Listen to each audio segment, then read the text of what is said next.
On East Asia tonight, trade tariffs have been grabbing headlines. Indonesia is also taking action. The country's trade minister has affirmed the government will impose tariffs as high as 200% on Chinese imports. Now, the move comes amid the trade war between the US and China, which has resulted in an oversupply of Chinese goods. And this is causing a surge in Chinese imports to Indonesia, particularly clothing, steel, and textiles. Now, often rejected by Western markets, these goods are threatening to flood and harm Indonesia's domestic industries, especially the small and medium-sized enterprises. Indonesia's trade minister believes that the import duties ranging from 100% to 200% of the goods value will stem the surge in Chinese imports.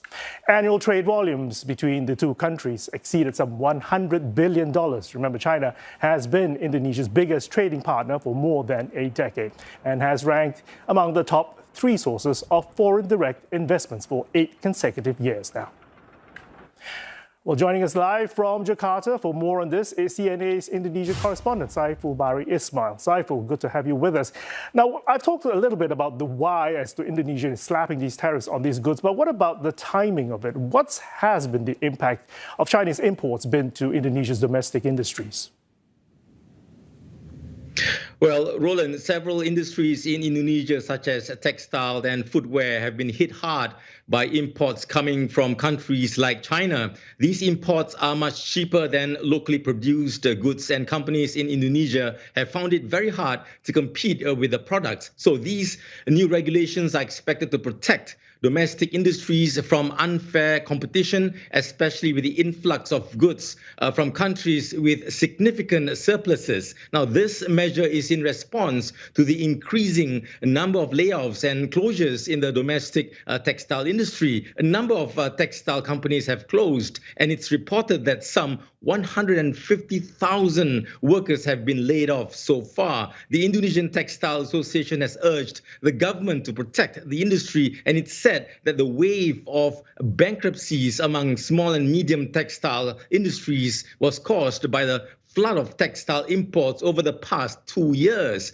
Industry players claim that the domestic market, both offline and online, is being swept away by imported products with what they describe as unreasonable prices. Businesses also suspect that the goods were imported illegally because they were marketed at extremely low prices, even below the price of the raw materials. Now, businesses have urged the government to restrict textile imports unless the raw materials are unavailable in Indonesia, and crack down on illegal imports as they damage the domestic market, causing local products to become increasingly unpopular. Now, Indonesia's plan to impose import tariffs on Chinese products is not expected to affect bilateral relations between the two countries. Jakarta and Beijing have developed good relations over the years, especially during President Joko Widodo's time in office. Indonesia is dependent on Chinese investments. In fact, it was recently reported that amid mass layoffs within the textile sector, a Chinese textile giant would build a factory in Indonesia. This factory is likely to be built in West Java province. It is a high-end garment industry model, which is expected to hire some 30,000 workers. You did mention some big impacts there on the local industries, but are there also potential benefits to Indonesia from the US-China trade war?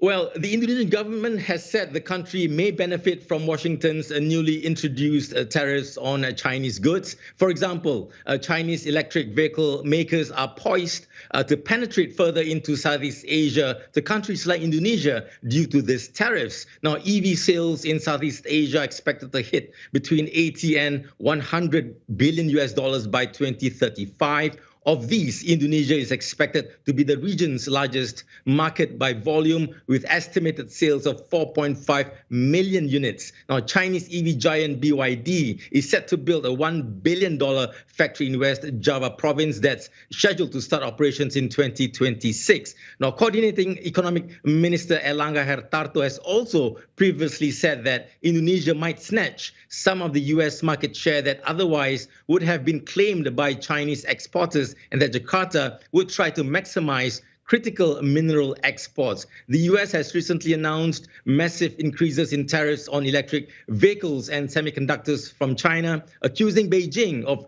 cheating rather than competing. By reducing imports from China, the US tariffs are expected to provide an opening for producers in other countries to fill the void created in the US market, and Jakarta intends to jump onto the bandwagon. Saiful, thank you for those insights. That's Saifulbahri Ismail, CNA's Indonesia correspondent.